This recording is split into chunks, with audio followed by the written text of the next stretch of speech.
Lo recuerdo con un olor. Sí, un olor. La madera húmeda, algo que se rompe, algo que quema por dentro, aunque no haya fuego alrededor. Esa noche, la última vez que pasé en la casa donde crecí, el aire estaba demasiado silencioso.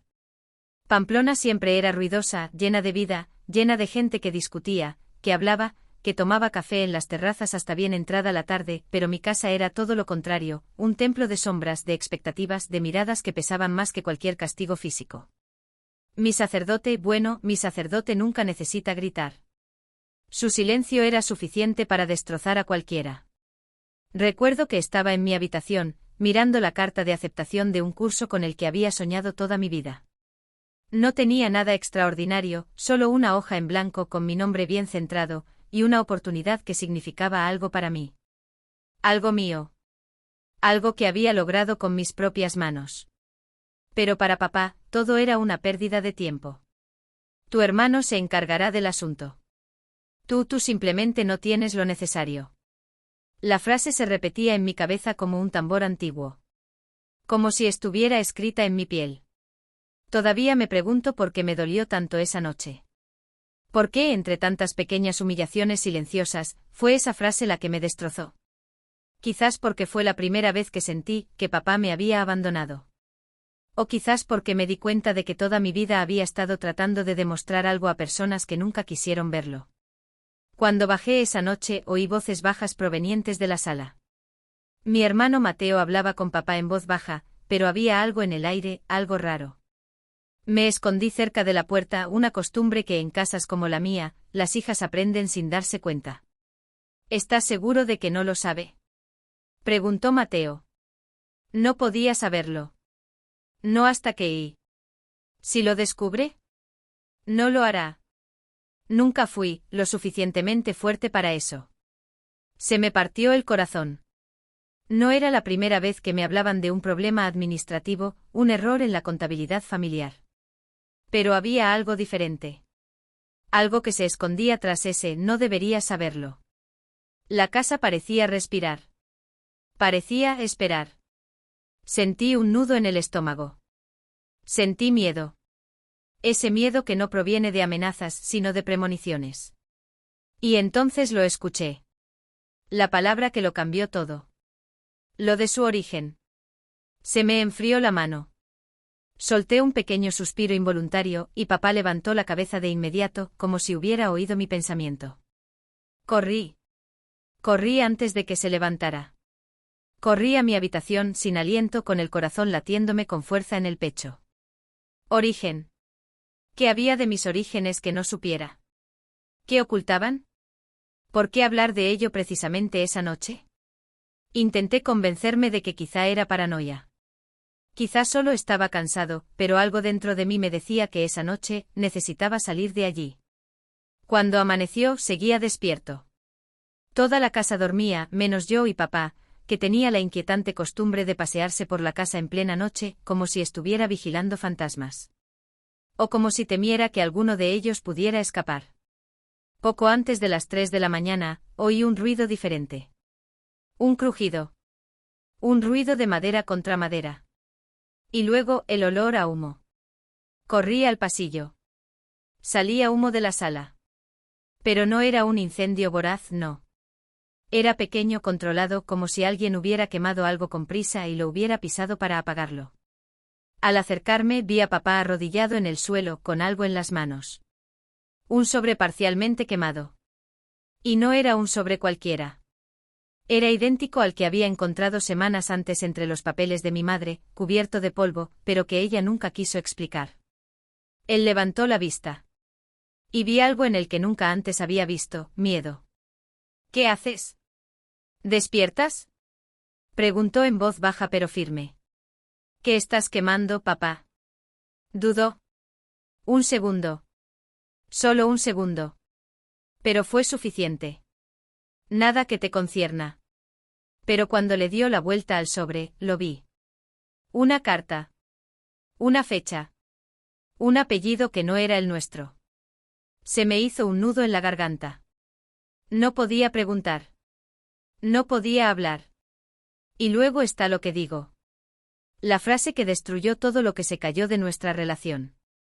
Hay cosas mejores que no separarse. Por tu bien. Por mi bien. Por mi bien.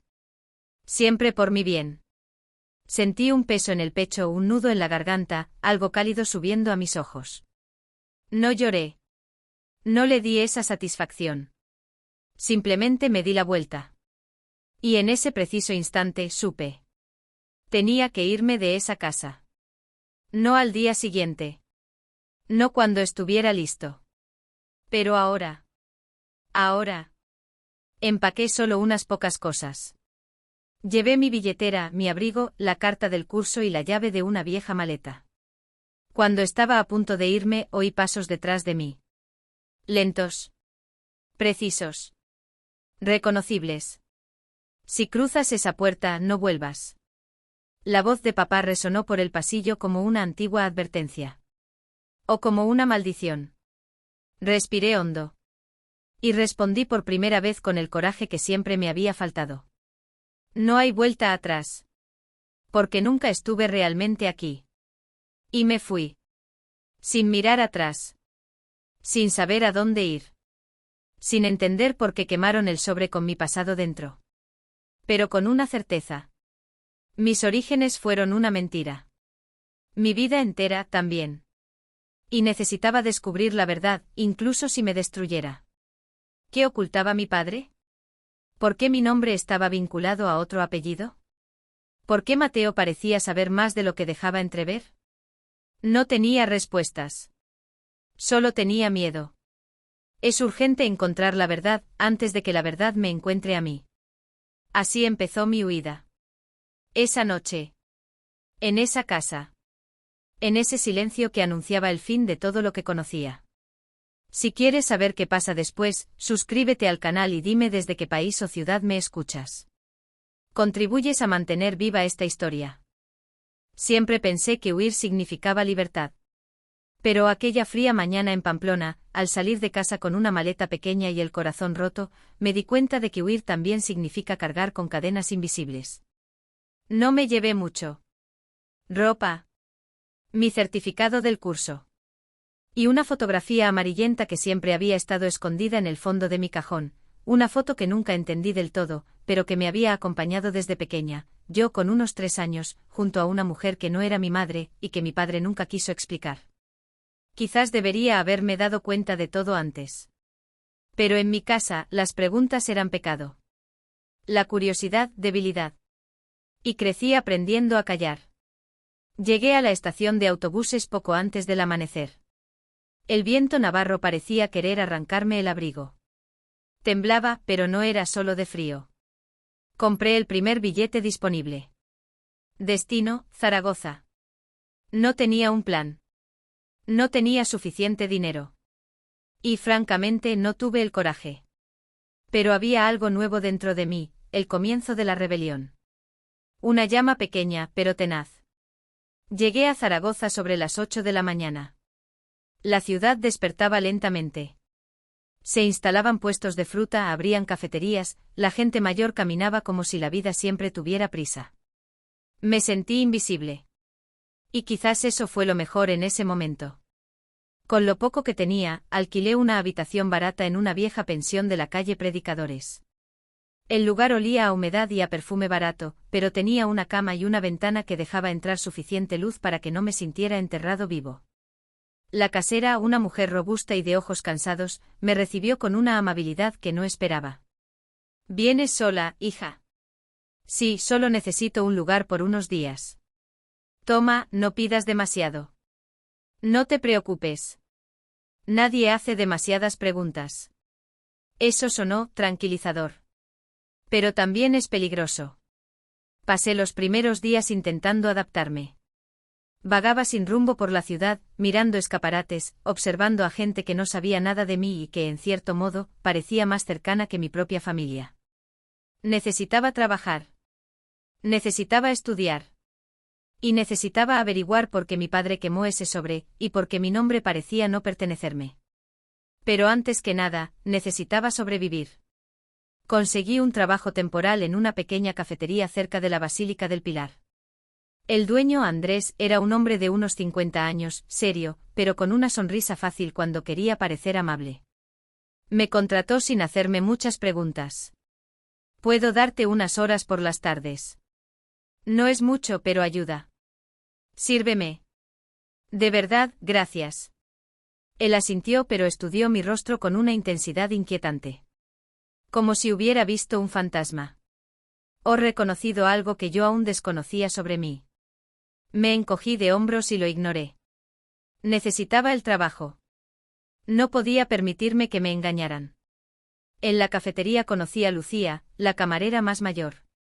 Tenía más o menos mi edad, ojos grandes y una alegría que parecía casi ensayada, como una máscara que había llevado durante tantos años que se había convertido en parte de ella. En mi segundo día de trabajo, ella me llamó a la cocina. «¿Te ves mal?» Me sorprendí. «¿Cómo lo sabes?» «Porque yo también lo tuve una vez». No supe qué decir. Fue como si me hubiera arrancado la piel y hubiera visto todo lo que había dentro. Lucía se acercó un poco más. «Si necesitas algo, lo que sea, puedes contar conmigo». Había sinceridad. Pero también algo extraño en su mirada. Una mezcla de compasión y cautela. Como si ocultara algo. Como si supiera algo de mí, que yo desconocía. Me lo guardé para mí. La vida me ha enseñado que nada es gratis. Ni siquiera la bondad. Los días pasaban. Trabajaba. Ahorraba dinero. Y evitaba pensar demasiado en el pasado. Pero cada vez que me detenía, cada vez que el silencio se apoderaba de mí, la misma pregunta volvía. ¿Quién era esa mujer de la fotografía?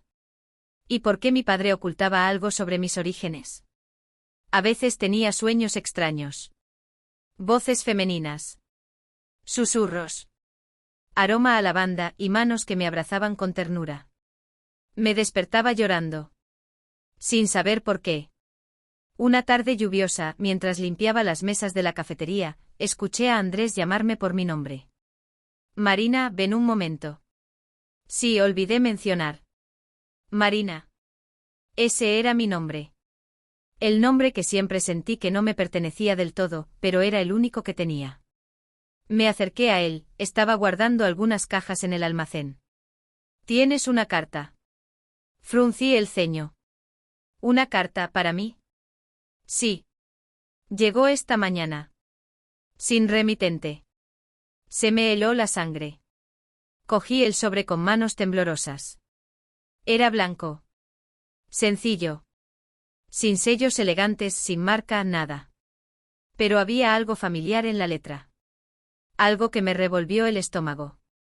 No lo abrí ahí. No delante de Andrés.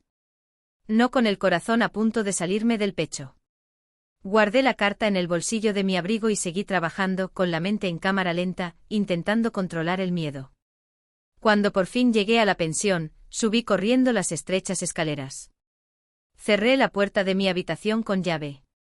Respiré hondo. Y abrí el sobre. Dentro solo había una fotografía. La misma fotografía que había traído conmigo. La misma. Pero no era lo mismo. No era mi copia. Era otra.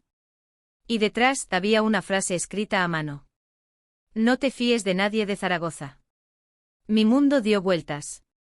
Sentí que mis manos sudaban, mi boca se secaba, mi pecho se apretaba como si una mano invisible me aplastara.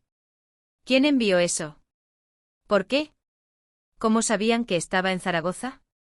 ¿Y cómo era posible que tuvieran la misma foto, la que siempre pensé que era única? Le di la vuelta a la foto para compararla con la mía. Y entonces noté algo que nunca había visto.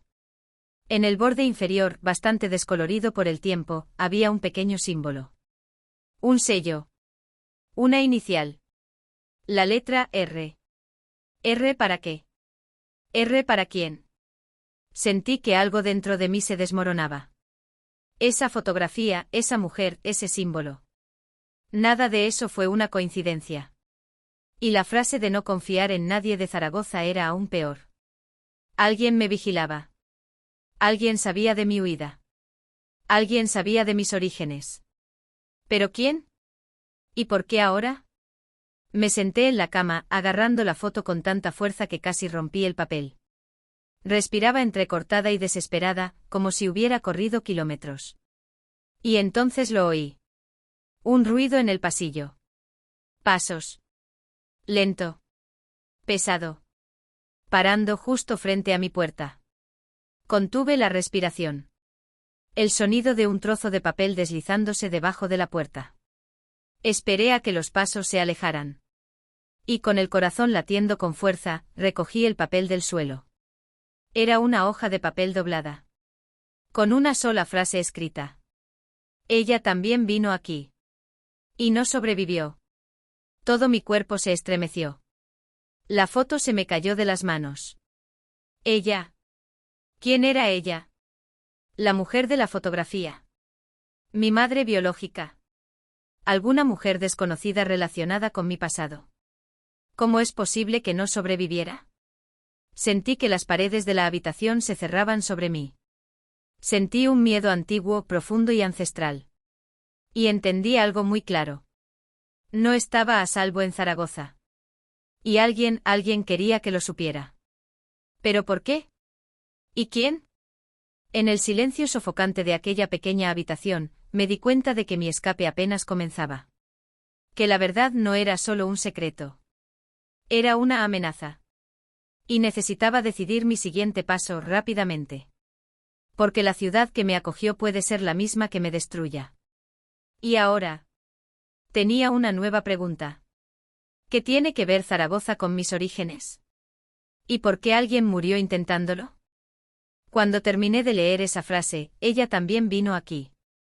Y no sobrevivió, sentí como si alguien me hubiera arrancado el suelo bajo los pies. Me quedé allí sosteniendo el papel como si fuera una frase. Porque, en cierto modo, lo era. No pegué ojo en toda la noche. Sentado en la cama con las piernas encogidas, miraba alternativamente la puerta y la fotografía que ahora, más que nunca, parecía arder en mi mano. La mujer de la foto, sus manos sujetando mis hombros. Su mirada triste.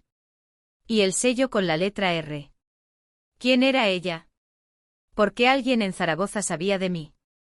¿Y qué significaba no sobrevivir? Sentí miedo. Pero al mismo tiempo sentí algo más fuerte, ira. Ira contra mi familia. Ira contra las mentiras. Ira contra la vida que construyeron a mi alrededor, como una jaula invisible. Y fue esa ira la que me dio el coraje para salir de la habitación antes del amanecer. Caminé por las estrechas calles del barrio con el abrigo abotonado hasta el cuello. El viento me azotaba la cara, cortante pero alentador. Necesitaba respuestas. Y por absurdo que pareciera, presentía que alguien en Zaragoza, alguien a quien aún no conocía, tenía justo lo que buscaba. Mi primera opción fue Andrés. Siempre me miraba como si supiera algo más. Pero algo dentro de mí me decía que no era seguro. La segunda opción era Lucía. Pero la nota anónima decía claramente: no te fíes de nadie de Zaragoza. Y eso la incluía a ella. Así que todo lo que quedaba era seguir el único hilo que tenía, la letra R. Un sello antiguo. Discreto. Casi descolorido. Pero no irrelevante. Pasé la mañana buscando cualquier referencia a asociaciones, familias, fundaciones, instituciones o incluso archivos históricos de Zaragoza que usaran la letra R como símbolo. Entré en bibliotecas, consulté periódicos viejos, pregunté discretamente en pequeñas tiendas de antigüedades. Nada. Silencio total. Luego, a última hora de la tarde, una señora muy mayor, que trabajaba en la biblioteca del centro histórico, me observó durante unos segundos mientras hojeaba libros de genealogía. No deberías buscar eso sola, hija. Levanté la vista, sorprendida. ¿Buscar qué? Se acercó con dificultad, apoyando su delgada mano sobre la mesa. Ese símbolo. Señaló la foto. Casi se me para el corazón. ¿Lo reconoces? Respiró hondo como si no quisiera decirlo, pero le obligara un remordimiento. Hace muchos años, había una familia en Zaragoza que marcaba los documentos con esa letra. La familia Requena. Requena. Nunca había escuchado ese apellido antes, pero sonaba como algo que debería haber sabido desde siempre. ¿Qué les pasó? La señora me miró largo rato. Había lástima en sus ojos. Una compasión que solo aparece ante tragedias antiguas. Desaparecieron. Los obligaron a desaparecer. Nadie lo sabe con certeza. Sentí que todo mi cuerpo se enfriaba. «¿Pero, qué tienes que ver conmigo?» No respondió. Él solo puso su mano sobre la mía. «Si encontraste esa foto, es porque alguien quiere que descubras algo. Pero también significa que alguien más quiere impedírtelo». Se me encogió el estómago. Esa frase parecía reflejar a la perfección lo que me estaba pasando. «Hay alguien que podría ayudarte», continuó. «Pero no sé si quiero que me encuentren». «¿Quién es?» «El último Requena. El último que supongo que seguía vivo». Mi corazón saltó en mi pecho. «¿Dónde lo encuentro?» La señora se mordió el labio, vacilante. Podría sentarse en un banco cerca del Ebro, justo al anochecer. Pero tenía miedo. Y no se fiaba de nadie. «Yo tampoco», murmuré. Ella sonrió con tristeza. «Por eso me gustaría hablar contigo». El sol ya se ponía cuando llegué a la orilla del río Ebro. El cielo estaba teñido de tonos rosados, y el agua reflejaba cada color como si quisiera guardar todos los secretos de la ciudad. Busqué el banco que me había mencionado la señora. Y allí estaba. Un hombre muy delgado, de pelo canoso, barba corta y mirada perdida. Parecía destrozado. Como si cargara décadas de miedo a cuestas. Me acerqué lentamente. «Señor Requena». «Sí». Giró tan rápido que retrocedí un paso. Su mirada, a pesar del cansancio, tenía una mirada penetrante, casi salvaje. «¿Quién eres?» «Me llamo Marina, y creo que podrías ayudarme». Se rió. No una risa alegre. Sino una risa amarga. Desesperada. «Nadie puede ayudarte, muchacha. Nadie puede ayudarse a sí mismo cuando el G ya ha decidido tu destino». El aire abandonó mis pulmones. «Los G», asintió con un ligero temblor. «Los Gutiérrez». Casi se me para el corazón. «¿Los Gutiérrez de Pamplona?» «Sí. Pero esa es mi familia». Me miró a los ojos por primera vez. Había dolor. Y lástima. Tanta lástima. «Marina, tú no eres quien cree». Mi alma tembló. «¿Qué quieres decir?» Respiró profundamente, mirando a su alrededor como si temiera ser observado. «Los Gutiérrez le arrebataron algo a mi familia hace muchos años. Algo valioso». Tragué saliva con dificultad. «¿Qué es?» «Una niña». El suelo desapareció. «¿Una niña?» «Sí. Una niña, que no era suya. Que nunca tuvo que ser criada por ellos». Sentí que el mundo giraba. «No, no puede ser». Se acercó un poco más, bajando la voz. «Tomas los ojos de tu madre. En los ojos de la mujer que te creó. La campana de la mujer de la foto». Las palabras golpearon mi pecho como una espada fría. «Mi madre. Mi verdadera madre. La mujer de la foto. Ella vino a Zaragoza buscando respuestas, igual que tú». Todo mi cuerpo tembló. «¿Y qué pasó con ella?» Cerró los ojos por un segundo. «Pagó el precio». «¿Qué precio?» «El precio de conocer la verdad». Un silencio agonizante se instaló entre nosotros. «Yo intenté ayudarla», continuó. «Pero cuando entraron los Gutiérrez, me amenazaron. Perdí mi casa. Mi familia.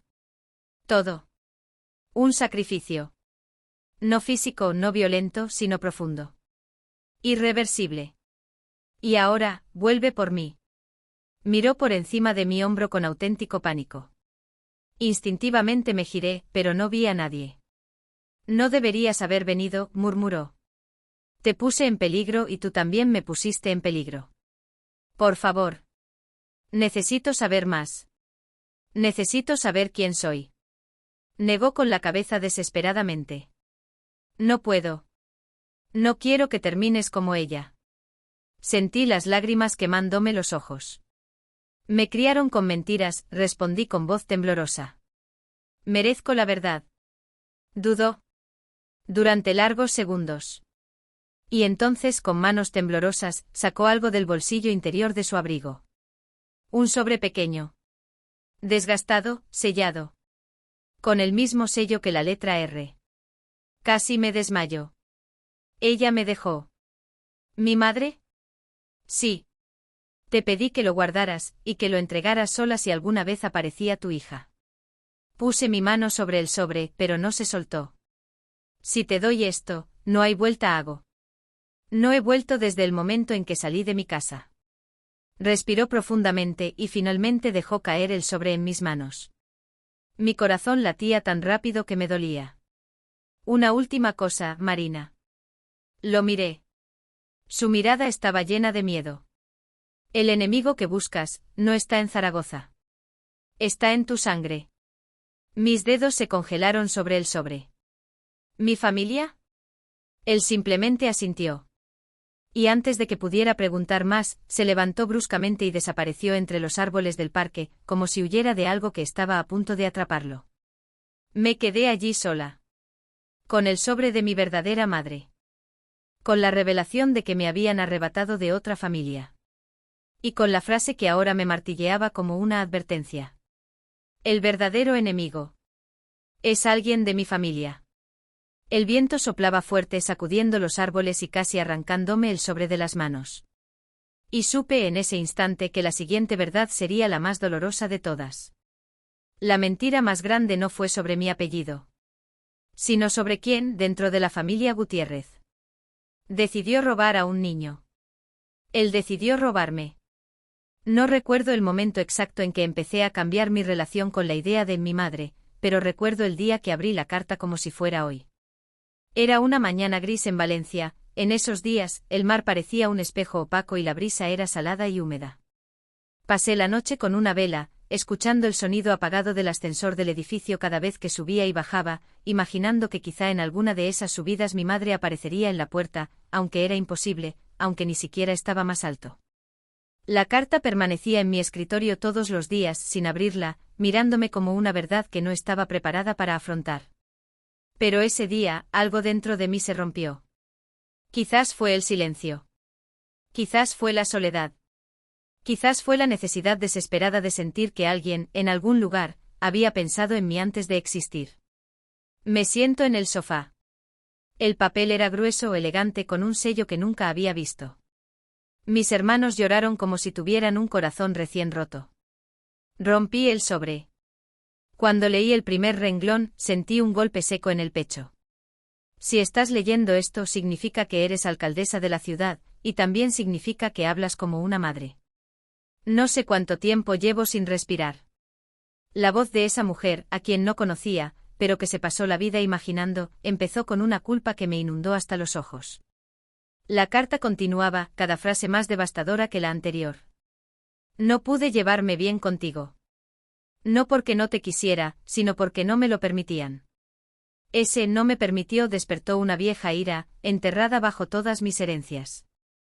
¿Quiénes eran? ¿Qué derecho tienes sobre mi vida? ¿Qué derecho tienes sobre tu maternidad? Mi madre biológica, dijo que la habían arrestado, vigilado y obligado a entregar a su bebé. Él me contó que su familia, poderosa, estricta y obsesionada con las apariencias, fue separada de mí porque el bochorno matrimonial fue un escándalo imperdonable. Llevaba 2 años sola. Era prácticamente una niña pequeña. Mientras leía, las lágrimas caían sin control. No eran lágrimas por ella. Eran por mí. Por la niña que fui. Por la adolescente que creció con un dolor inexplicable. Por la mujer que aprendió a fingir ser fuerte. Quiero buscarte. Quiero comprarte el derecho a ver. Pero se aseguraron de no encontrarte jamás. A veces los apellidos pesan más que el amor. Tenía que cerrar la carta. Levantarme. Camino por el apartamento como un animal enjaulado. Abrí la ventana y el aire frío me dio en la cara. Pienso en llamar a alguien, pero ¿a quién? Mi madre adoptiva no te apoyaría. Mis hermanos no estaban interesados. Mistis formaban parte del silencio. Y él tampoco podía entender. Porque entender esto no era solo escucharme, era sentirlo sangrar conmigo. Regresé al sofá. Seguí leyendo. Te doy mi apellido porque soy el único que puede darte sin que te lo quite. Te doy mi historia para que no pienses ni un segundo en ella, pero fuiste un error. Y si alguien quiere encontrarme o al menos encontrar la verdad, te doy un camino. Dentro había una segunda carta, más pequeña, sellada con un símbolo que no reconocí. Y había una llave. Una llave vieja, metálica y pesada. En la etiqueta escrito con tinta descolorida. Calle de la Reina, 47 El Cabanyal. Puerta 3. No la abras si no estás listo. Mi mente está llena de ruido. De preguntas. De miedo. ¿Qué había allí? Un recuerdo. ¿Una casa abandonada? ¿Es cierto? Ella. Quédate con la llave.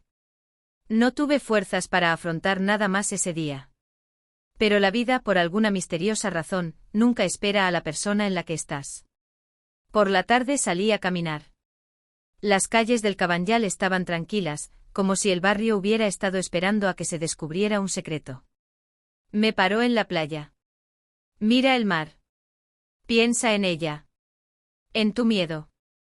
En tu soledad. En la vida que podrías haber tenido conmigo. En la vida que yo podría haber tenido con ella.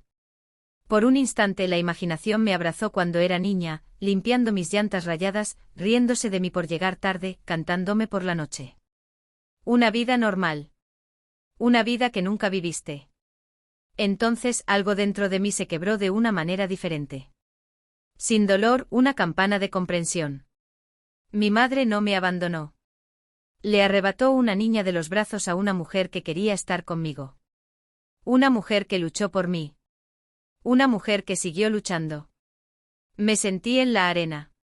Lloré hasta que me ardió la garganta. Lloré hasta que sentí que me desmoronaba.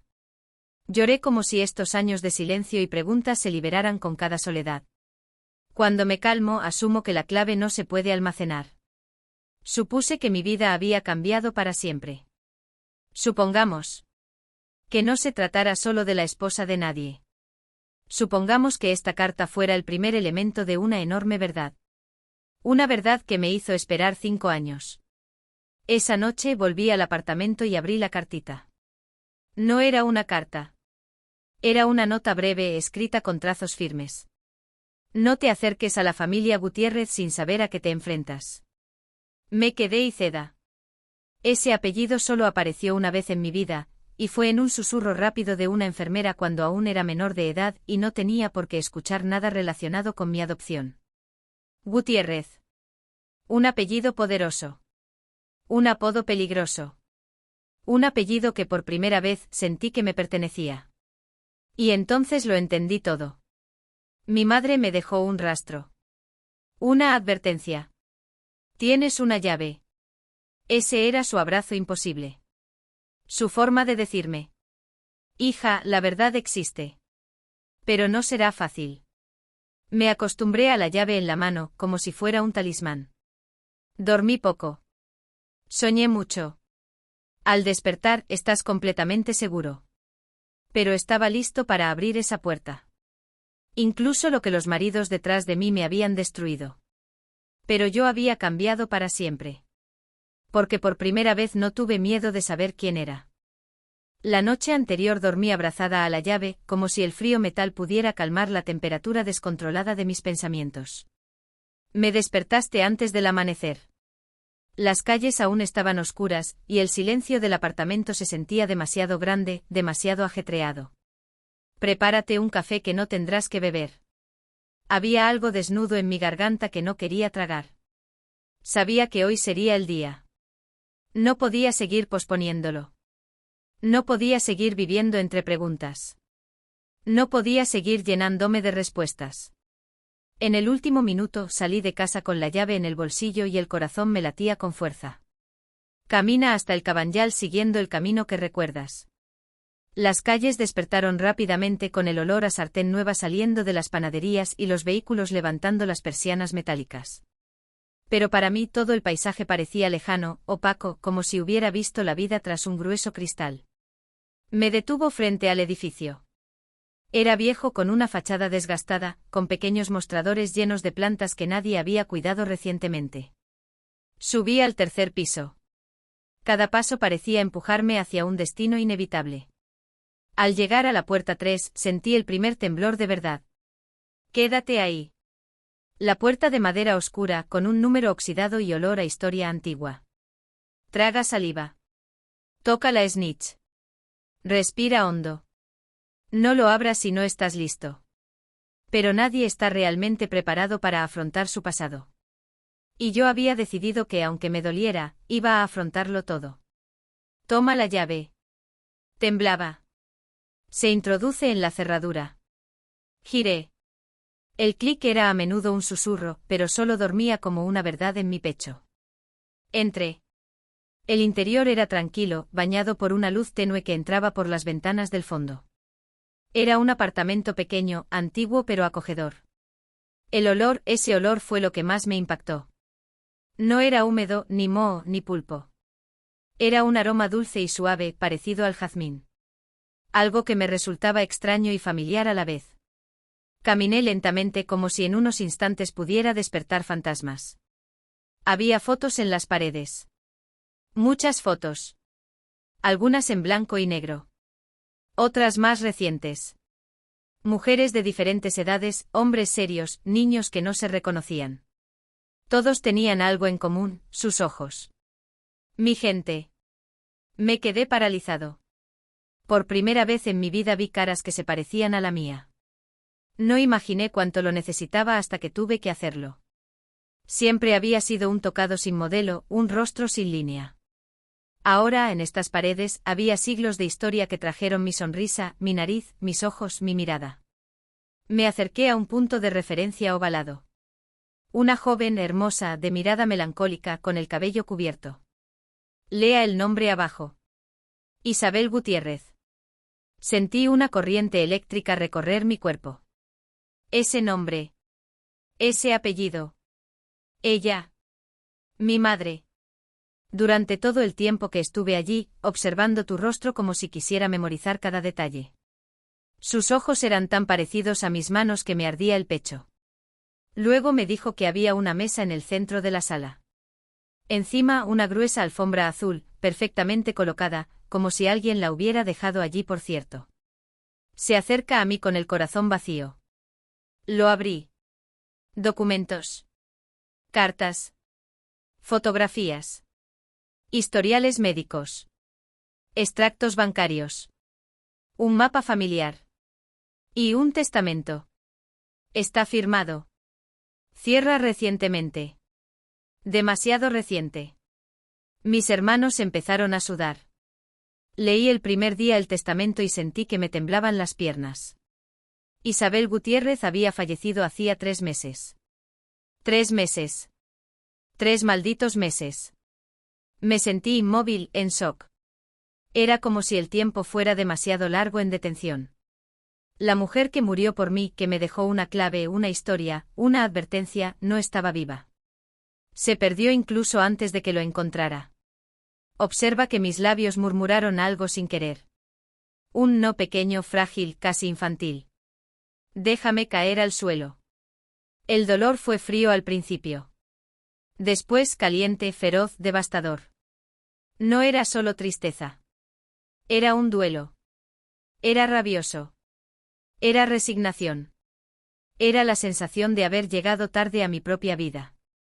Pero en medio del caos, sigue leyendo. Algo dentro de mí quería seguir, como si una parte de mi alma fuera más grande que antes. En la página siguiente un párrafo me dejó sin palabras.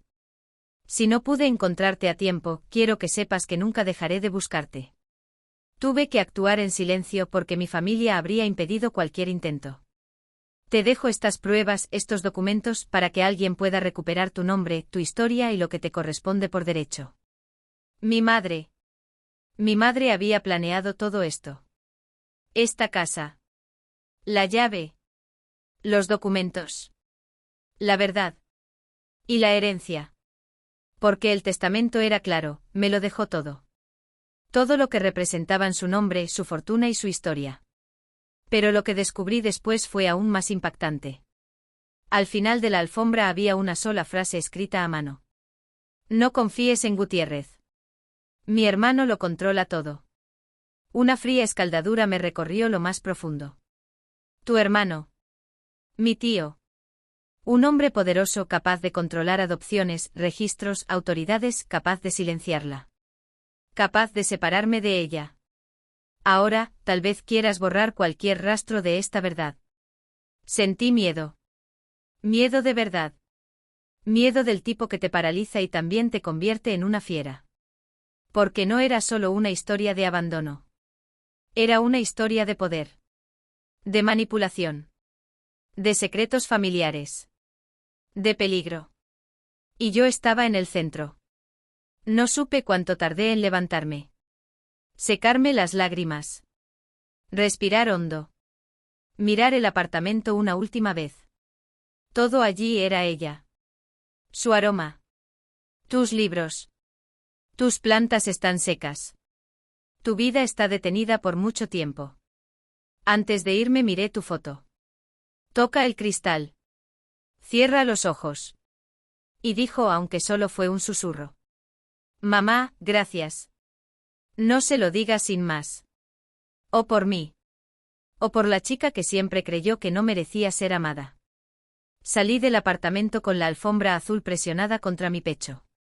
Y en la puerta, cuando cerré la puerta, sentí algo nuevo. No era paz. No era alivio. No era felicidad.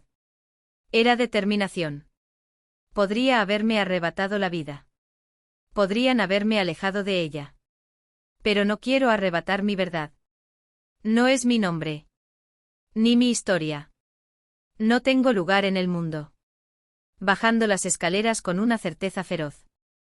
A partir de hoy, no fui una niña abandonada, ni una adolescente perdida, ni una mujer que vivía en las sombras. A día de hoy, era María Isabel Gutiérrez. Hija de una mujer valiente. Heredera de una historia silenciada. Dueña de un destino recién cumplido. Aunque la familia Gutiérrez quiso destruirme, yo no tuve miedo. Porque la verdad, mi verdad, finalmente salió a la luz. Y nadie pudo cerrarla otra vez.